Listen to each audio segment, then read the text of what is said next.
Dans la journée de ce 11 avril 2022, il y a eu des actes forts au niveau de l'eau potable dans notre pays. Signature de 3 contrats d'affermage des ouvrages hydrauliques d'alimentation en eau potable en milieu rural. L'Agence nationale d'approvisionnement en eau potable en milieu rural, représentée par son directeur général, M. Sylvain Adokpo Mingan, a signé au nom du gouvernement de la République du Bénin ces 10 contrats et sous le parrainage de M.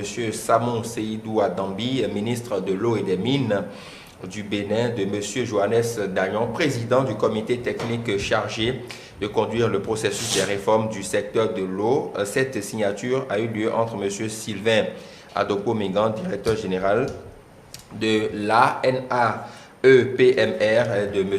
José Dacruz, directeur général de la société Omilae, en présence de M. Marc Allé Broba, mandataire du groupement Eranov Vergenet, d'une part, et de M. Mohamed Fatala, directeur général de la société SBA des eaux, en présence de M.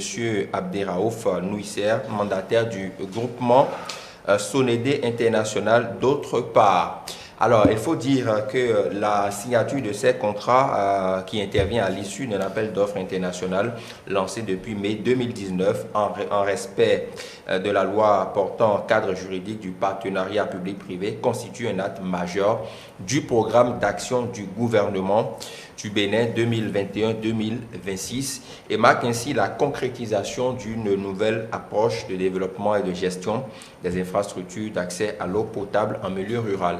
Ceci tourne au point au regard de ces personnalités qui étaient présentes lors de la signature de ces différents contrats, au regard de la position qu'occupe cette signature dans le PAG 2021-2026. N'est-ce pas un renouveau dans le secteur de l'eau potable dans notre pays? Bon, vous avez lâché le mot, c'est un renouveau.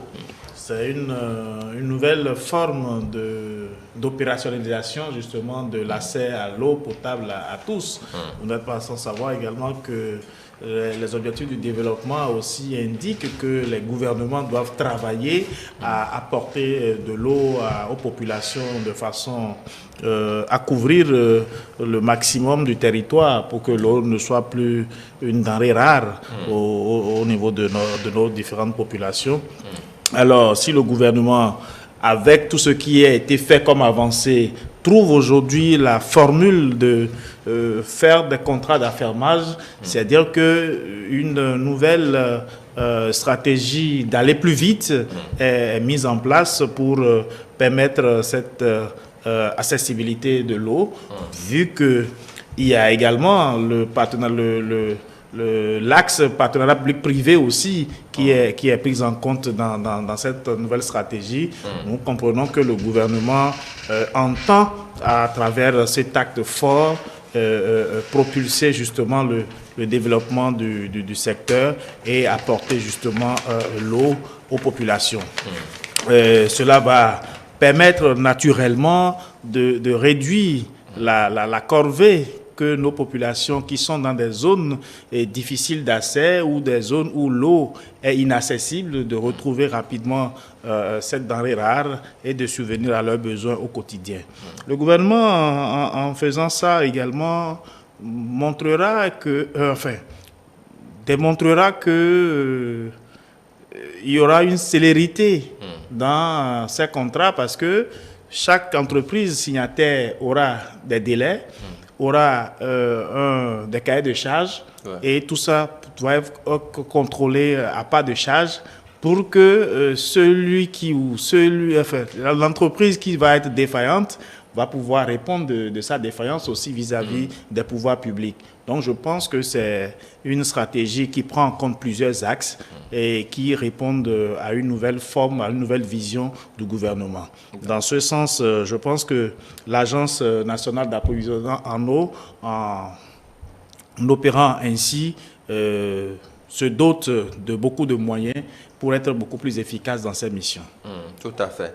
L'efficacité dans sa mission, oui, Théodule Moussa, on a vu quand même toute l'importance que le gouvernement de Patrice Talon accorde à la fourniture de l'eau potable, surtout dans les milieux ruraux. On sait que ce sont des milieux quand même où l'accessibilité à l'eau potable est assez difficile, et la posture qu'occupe ce projet dans le PAG 2021-2026, les idées qui sont avancées, la mise en application de cette réforme portera à coup sûr un soulagement pour les populations concernées. Oui, Stanislas, pour moi, merci. L'eau est bien évidemment source de vie. Source de vie tout simplement, et ça regroupe tout. Vous savez, depuis l'arrivée du président Patrice Talon, du gouvernement de la rupture, il y a une nouvelle politique, une nouvelle approche de distribution, de gestion et de distribution du patrimoine hydraulique au Bénin. Et c'est ainsi que, contrairement, il y avait une étude qui a été faite sur le terrain par rapport à ce qui était fait. Vous savez, par le passé, c'était beaucoup plus développer toutes les stratégies en termes d'AEV, les adductions d'eau villageoise, et tous les acteurs intervenaient dans le secteur, que ce soit des particuliers, que ce soit du privé, les ONG, etc. Il n'y avait pas un travail de fond qui a été fait par rapport à ça. Et donc, le président Patrice Talon a voulu mettre un peu de l'ordre dans tout ceci, parce que l'eau, il faut, vous l'avez dit, M. Cécile l'a dit tout à l'heure, il faut atteindre les objectifs du millénaire, les ODD, dont un aspect important a été mis sur l'eau, l'approvisionnement en eau potable, l'accès à l'eau potable. Et donc, il y a un travail qui a été fait, contrairement à ce qui était annoncé. C'est-à-dire, c'est de voir depuis les indépendances de 1960 à, je dirais, 2016, quel a été le pourcentage de couverture en eau potable au Bénin, même dans les milieux ruraux. Je vous dis, de 1960 à 2016, il n'y avait que 42%. 42% de couverture en eau potable. Donc, 42%, est-ce que la chose est faisable? Qu'est-ce qu'on peut faire? Toujours est-il qu'on parle de manque d'eau sur le territoire béninois. Et donc, il y a un travail qui a été fait. Le gouvernement a trouvé bien à retrouver l'appel rare, sans faire la promotion de quelqu'un qui prend en charge la gestion de l'ANPMR, l'Agence nationale d'approvisionnement en eau potable en milieu rural, qui est d'ailleurs un acteur, je dirais, un haut fonctionnaire de la Banque mondiale, qui a su trouver le mécanisme de financement, parce qu'il faut financer tout ceci à des milliards de francs CFA. Le coût est estimé à 892 milliards de francs CFA pour, c'est-à-dire faire atteindre ces objectifs, arriver à servir l'eau potable au peuple béninois d'ici 2030. L'objectif est 2030. Et donc, déjà, à la date d'aujourd'hui, près de 461 milliards de francs ont été mobilisés dans la réalisation de ces travaux. Nous avons les AEV qui sont réalisés. Et il y a également le système d'approvisionnement en eau potable multi-villageoise. C'est-à-dire quoi? C'est-à-dire ce sont de grands châteaux qui ont été réalisés. Je fais un peu l'historique de ce qui a été fait jusque-là.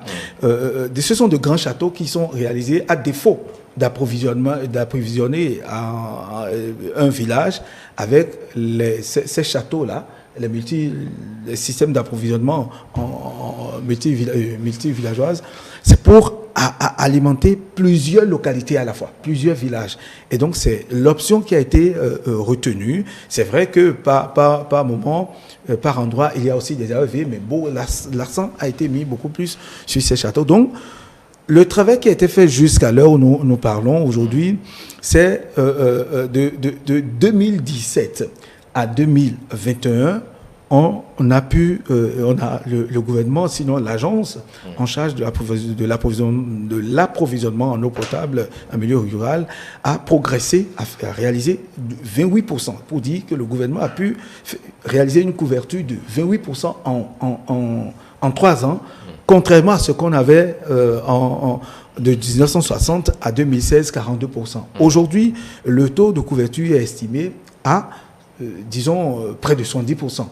Déjà en 2022-2023, avec le contrat, j'en viendrai, le contrat qui vient d'être signé, on avoisine déjà les 80%. Et donc, toutes les 461 milliards qui sont débloqués pour réaliser tous ces travaux, c'est ça qui a permis d'ailleurs aujourd'hui à certaines localités géomorphologiquement difficiles d'accès d'avoir l'eau aujourd'hui. Je parle de Dassazoumé, je parle de Glazoué, je parle de ces localités qui ont l'eau potable aujourd'hui. Alors, 461 milliards investis, il faut entretenir ces ouvrages. C'est de là que le gouvernement a décidé de signer un contrat avec ces groupements de sociétés, le contrat d'affermage qui a été signé, ces groupements de sociétés qui se chargeront désormais de gérer, d'abord, d'entretenir le matériel, tout ce qui est installé, et de distribuer l'eau potable à un prix vraiment réduit aux populations.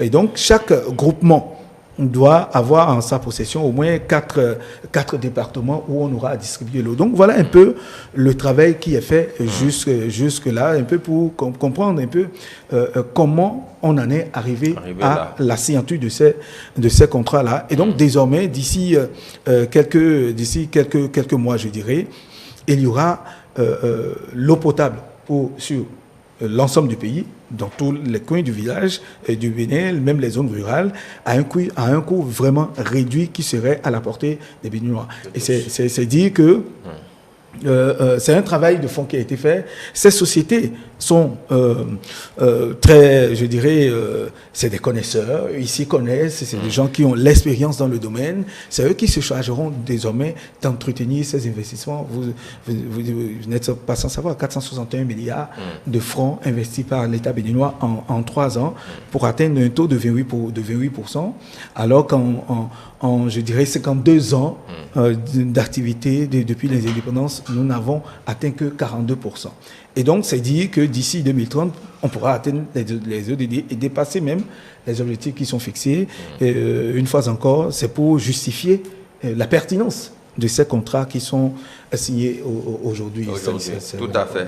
Merci d'avoir planté le décor, de nous avoir montré un peu le parcours jusqu'à cette signature du contrat. Julio Tometti, dans le concret, puisque les contrats, c'est bien beau, d'accord, de les signer, les populations veulent sentir dans le concret les effets immédiats à court, moyen ou à long terme de ces actes-là sur leur quotidien, pour que l'image à laquelle on était habitué, l'image où la population était en file indienne avec des bidons sur la tête et n'arrivait pas à avoir de l'eau potable, que ces images-là soient conjuguées au passé. J'aime bien que vous parlez de cette image-là, mais l'autre image que je voudrais vous rappeler peut-être, c'est cette image d'acteur politique ou d'homme politique qui, dans un passé récent, va dans un village, construit un forage à coût de 1 million, 2 millions et utilise près de 2 millions pour la communication autour, c'est-à-dire ça doit passer sur toutes les chaînes de télévision et donc ça fait objet de propagande électorale parce que c'est ammonnayé plus tard et les populations applaudissent en fait. Et c'est à cela que nous étions réduits. Et cette image, elle est tellement forte que il ne faut pas voir ça seulement qu'à la télé, il faut aller voir un peu ce que les populations vivent dans les zones rurales lorsqu'on parle en fait d'eau potable. C'est pourquoi toutes les initiatives tendant à rendre l'eau potable disponible pour les populations sont à saluer. Et c'est là que je voudrais rappeler un élément fondamental. Comme on a l'habitude de le dire ici, nous avons par exemple plusieurs approches, d'accord, du social dans notre pays. Pour moi, le social, un peu, c'est la couverture sanitaire. D'accord, travailler à une plus large couverture sanitaire, à fournir, c'est-à-dire à donner un plus grand accès à l'eau et à l'électricité, c'est assurer l'éducation, c'est venir au secours des couches vulnérables. Pour moi, en fait, ce sont des éléments qui durent dans le temps. Lorsque vous vous engagez dans la construction de ces genres d'infrastructures, l'impact se fait plus voir que lorsque vous injectez peut-être des millions dans l'économie, ou bien vous donnez de l'argent, excusez-moi, ce n'est pas tout à fait inutile, vous donnez de l'argent aux artisans, et ainsi de suite. Mais en fait, ces ouvrages-là, parce qu'il faut voir un peu, nous sommes dans une sorte de déséquilibre. Et j'aime bien, en fait, l'image dont vous parlez. Vous avez cette aisance, par exemple, à vous laver d'accord, à Cotonou, avec l'eau de pompe, avec l'eau potable. Pendant le même temps, dans une zone, il y a une famille de 5-6 membres qui n'ont qu'un gobelet, en fait, d'eau potable, et on se partage, on dit, toi tu prends 2 gorgées, l'autre prend une gorgée, pour que ça ne finisse pas, pour que tout le monde puisse avoir un peu, pendant que moi, je peux me laver à Cotonou avec 50 litres d'eau, 100 litres d'eau, on ne peut même pas compter, même, excusez-moi, même mes excréments consomment énormément en termes d'eau potable. Donc, en fait, c'est quelque chose qu'il faut, c'est un équilibre qu'il faut rétablir. Et donc, toutes les initiatives, toutes les infrastructures allant dans ce sens est à saluer parce que dans 5 ans, dans 10 ans, ça va continuer, d'accord, à desservir les populations en eau potable. Donc, nous espérons et nous souhaitons que ça continue davantage.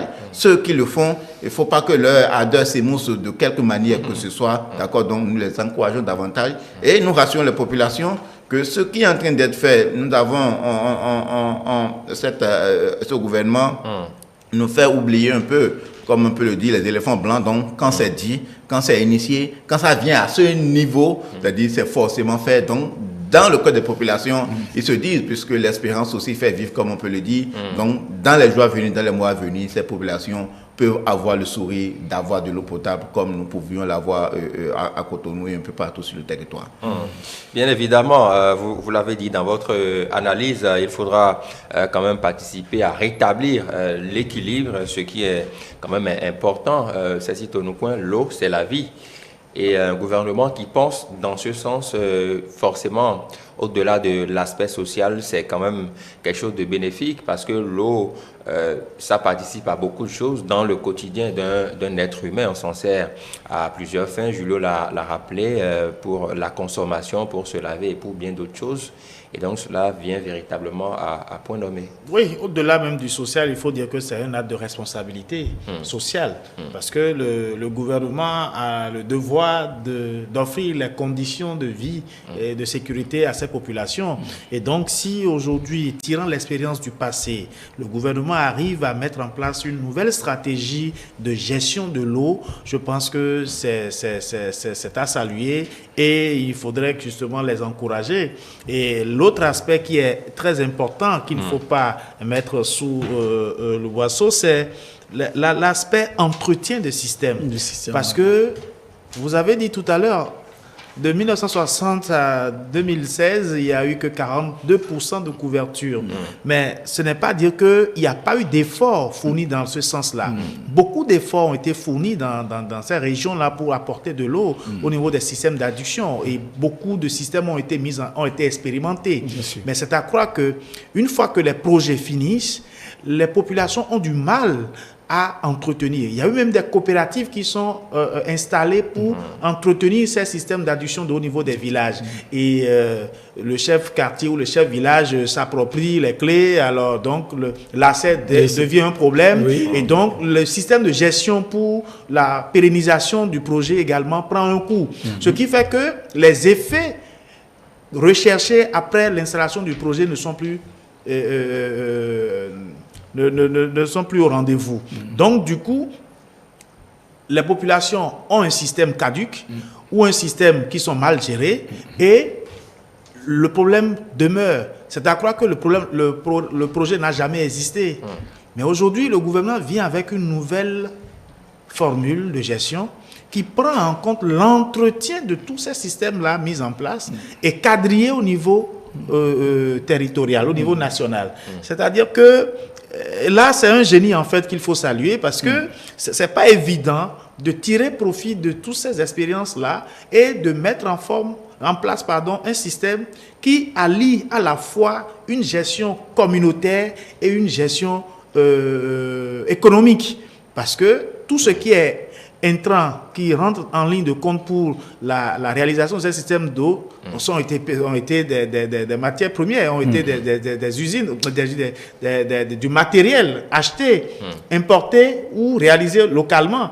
À partir de ce moment-là, ça entraîne un système économique à gérer. Et le contrat prend en compte cela. Ça prend en compte également la participation des bénéficiaires, puisque l'eau leur sera desservie à des coûts vraiment accessibles. Donc, il faut saluer vraiment ce génie et espérer que le projet donne les promesses des fleurs et que la population s'en sorte gagnante. Tout à fait. Il y a une date, Théodule Moussa, qui a été communiquée à l'occasion de cette signature, c'est l'horizon 2030. Une vision que nous connaissons tous, où le programme d'investissement du gouvernement de la République du Bénin a pour objectif d'assurer à cet horizon-là un accès universel à un service d'eau potable de qualité à un prix abordable, comme vous le disiez tout à l'heure, pour les habitants des zones rurales sur l'ensemble du pays. Au regard de ce qui est mis en œuvre avec ce que Cécile Tonougoin vient de dire, l'entretien surtout, est-ce que tous ces facteurs combinés ne pourront pas permettre justement d'atteindre cet objectif-là à l'horizon 2030? Bien évidemment, vous savez, ces zones rurales se retrouvent dans nos communes. Et avec la nouvelle politique de gestion de tout ce qui est collectivité territoriale aujourd'hui, il est prévu que le gouvernement, c'est-à-dire le gouvernement à travers l'ANAEPMR, qui prendra part dans la gestion, et donc l'État. Il y a aussi que ces privés qui viennent de signer ce contrat avec le gouvernement auront un droit de regard. Les mairies, les collectivités locales, les municipalités aussi auront un droit de regard. D'où l'autre charge qui revient désormais aux secrétaires exécutifs que nous avons tirés au sort, qui seront déjà... Parce que c'est clair, l'entretien, la distribution, tous ces phénomènes, en tout cas tout ce système leur revient.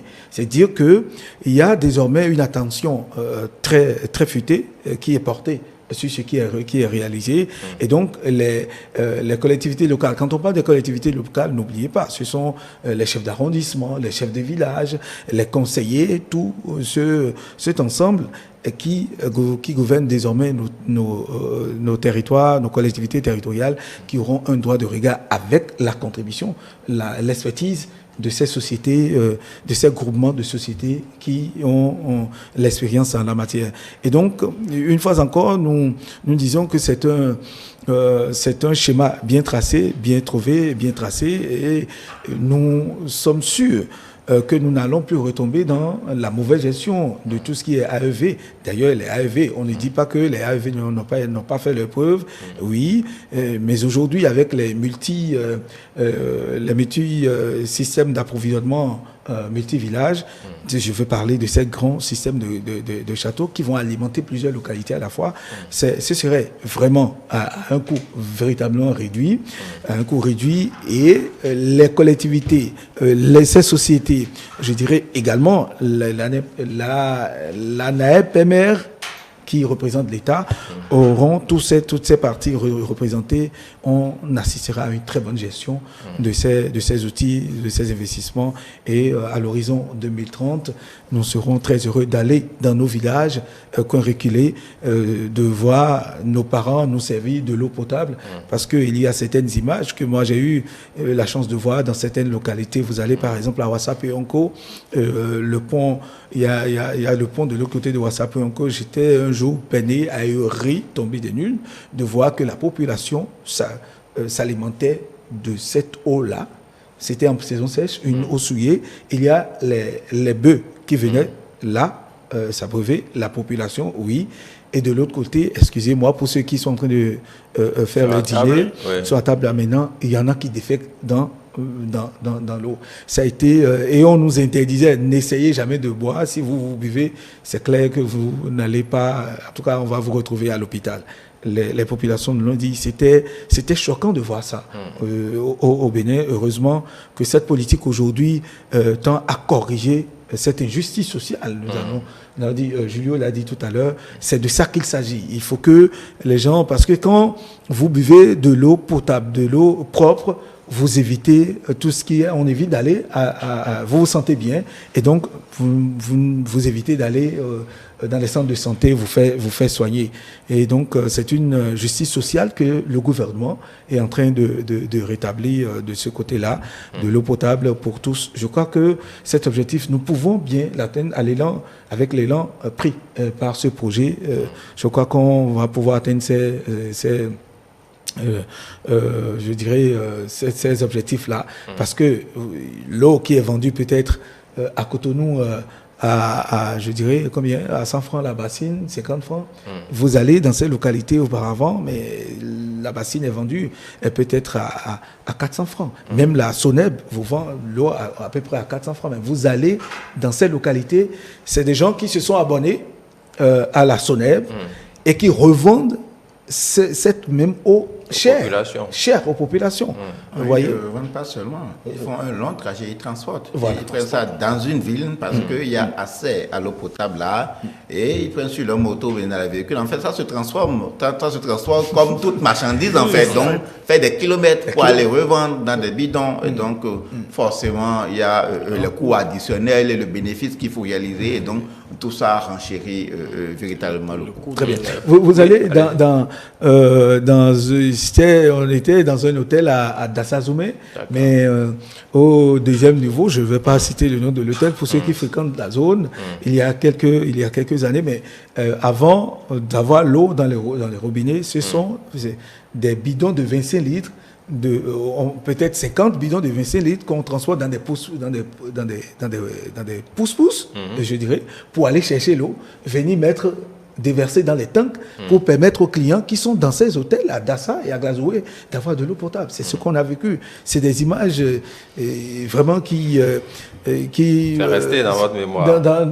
On se dit, on est encore au Bénin, mais aujourd'hui, ces hôtels sont alimentés par l'eau potable avec le travail qui est fait. C'est dit donc que, une fois encore, c'est une justice sociale, l'eau potable pour tous, pour nos parents, dans nos villages, dans nos coins reculés. Je dis une fois encore, on sera très heureux d'aller dans nos villages et de nous voir servir l'eau potable que nous pouvons boire. Parce que généralement, qu'est-ce que nous faisons quand on rentre dans nos villages, on nous sert de l'eau, on fait semblant de boire, mais on ne boit pas véritablement. Ah bon, c'est ce que vous faites? Oui, non, mais c'est ce que nous faisons. C'est cette hypocrisie que nous affichons. Je vous fais la question. Non, mais c'est cette hypocrisie que nous affichons. On fait semblant de boire, mais en réalité, on ne boit pas. Parce qu'on estime que ce n'est pas de l'eau propre. Non, parce que au-delà de ces simagrées. Au-delà de ces simagrées, sans compter que dans leur véhicule, ils ont des packs d'eau minérales qui sont transportés et qui sont mis en chambre. Tout à fait, vous buvez, n'est-ce pas? Socialement parlant, moi, j'adopte la position du milieu, quitte à aller prendre des comprimés pour me soigner après. Tu ne peux pas non plus faire semblant devant celui qui t'offre ce qu'il a de plus cher et ne pas boire. Non, je pense que chaque réalité, chaque milieu a ses réalités. Et l'habitude du moment fait naître des résistances à l'organisme de ces populations-là. Ce qui n'est pas pareil chez celui qui n'y vit pas. Oui, mais vous, votre organisme n'est pas encore habitué, n'est pas aussi résistant. C'est pourquoi Théodule disait tantôt, eux, ils boivent, mais ils vous disent, c'est pas l'erreur de boire, parce que ça va vous rendre malade. Mais quand on vous l'offre, quand c'est de l'eau qu'on vous offre... Oui, nous sommes en Afrique, nous pratiquement Bénin, tu mets tes lèvres et que tu lèves, tu fais semblant de boire. D'accord. Julio Tomati, vous gardez la parole. L'horizon 2030, il faut le rappeler, c'est dans 8 ans seulement. Donc, ce n'est pas si loin que ça. Parce que beaucoup s'imaginent que c'est encore dans une vingtaine d'années. C'est dans 8 ans. Et on sait que d'ici la fin du mandat de Patrice Talon sera en 2026. Donc, nous serons à peu près à 4 années de cet horizon-là, 2030. L'État étant eu une continuité, on ne voudrait pas retomber quand même dans les travers. Après ce bon élan pris par le gouvernement, il faudrait quand même que dans la continuité, les actions soient inscrites pour le bonheur des populations. Non, vous l'avez bien dit, l'administration a une continuité. Donc, l'organisation structurelle mise en place aujourd'hui permet de se rassurer de ce que la dynamique va forcément continuer. Nous avons eu tous peut-être à un moment donné quelques réserves par rapport aux agences, mais on se rend compte de plus en plus à voir ce que fait bon nombre de ces agences, qu'il y a vraiment un impact sur la vie des populations. Vous avez sur le plan de l'eau, comme nous sommes en train d'en parler, nous avons un ministère de l'énergie, des mines et de l'eau, nous avons une direction de l'eau, mais on a cru bon, d'accord, que pour la question d'adduction d'eau potable en milieu rural, il faille créer une agence pour avoir une attention particulière et le suivi qu'il faut par rapport à ça. Ça veut dire quoi? Un système qui marche, quel que soit, comment la gouvernance changera demain, je pense que lorsque la chose marche, et c'est les populations même qui donnent l'impulsion, vous ne pouvez pas, vous ne pouvez pas le faire. Tant que ça marche, vous ne pouvez pas le changer. Donc moi, j'ai bon espoir que ça va continuer, et quel que soit peut-être les soubresauts qu'il y aura au plan politique, les mécanismes mis en place, l'organisation sociale mise en place, qui nous permettent de nous assurer d'une certaine efficacité dans l'action gouvernementale, notamment relativement à ce sujet-là, ça va rester, ça va prospérer davantage. Et donc, moi j'ai bon espoir et je suis convaincu que peut-être les 8 ans sont peut-être un peu trop, parce que en fait, ce gouvernement nous a habitués à une certaine dynamique, à voir les choses trop tôt, sans que nous nous y attendions. Donc, j'ai bon espoir que ça ira. Si on a vu ce qui a pu être réalisé en 5 ans, de 2016 à 2000, en 6 ans, 8 ans encore, je pense que nous pouvons aboutir à une couverture totale en eau potable. Tout à fait. On espère toujours de voir de l'eau potable pour tous. C'est l'idéal. Non, mais c'est sûr que ça sera atteint. Si on prend l'exemple de ce qui a été fait de 2017, je veux tirer 3 ans des 6 ans, dont je lui ai parlé tout à l'heure, de 2017 à 2021. Si on a progressé de 28%, c'est dire que peut-être si on fait 28% fois 3, vous voyez le nombre, fait de l'addition, on verra que on pourra bel et bien atteindre ces objectifs et dépasser et créer d'autres conditions qui permettront aux populations de vivre mieux, d'avoir de l'eau potable partout, même au dernier village de l'autre côté de Polga ou bien de Penusulou, il y aura de l'eau potable.